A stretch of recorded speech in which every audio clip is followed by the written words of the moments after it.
দিনটি ছিল জামাই ষষ্ঠীর পরের দিন, কারণ জামাই ষষ্ঠী এবার পড়েছিল শনিবার। তো শনিবার আমরা সকলে নিরামিষ খাই, সেই জন্য ষষ্ঠীর দিনকে কোনো আয়োজন করা হয়নি। ষষ্ঠীর পরদিন সকালে একদম সকাল সকাল সবাই লেগে পড়েছিল ষষ্ঠীর খাওয়া দাওয়ার আয়োজন করতে। মাই রান্নাবান্না শুরু করেছিল, তো আমি মাকে বললাম যে তুমি অন্যান্য কাজগুলো সেরে নাও, আমি ভাজাগুলো করে দিচ্ছি। তো আমি পাঁচ ভাজার দায়িত্বে ছিলাম, পাঁচ ভাজাগুলো আমি রেডি করে দিয়েছিলাম মাকে। পাঁচ ভাজার মধ্যে ছিল আলু ভাজা, পটল ভাজা, কাঁঠালের বীজ ভাজা, কলা ভাজা আর বেগুন। এই ছোট ছোট ভিডিওগুলো আমি নিয়ে রেখেছিলাম, কারণ এখন আমি থাকি অন্য আরেক জায়গায়, মানে আমার শ্বশুর বাড়ি। তো আমি চাইলে এখন সবাইকে একসাথে কাছে পাই। এই ভিডিওগুলোই আমার কাছে সারা জীবন স্মৃতি হয়ে থেকে যাবে। রান্না করতে করতে দেখি আমার মায়ের জামাই এসে এখানে হাজির। কাঁঠালের বীজ ভাজা হতে তো একটু সময় লাগেই, তোমরা জানো। তো তারই মাঝখানে আমি একটু কলা ভাজাটা টেস্ট করে দেখছিলাম কেমন টেস্ট হয়েছে আর কি।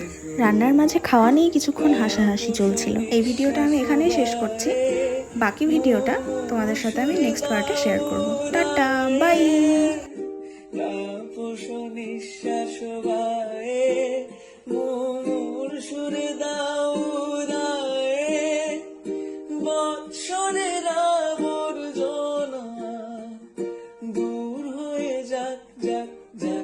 এসো এসো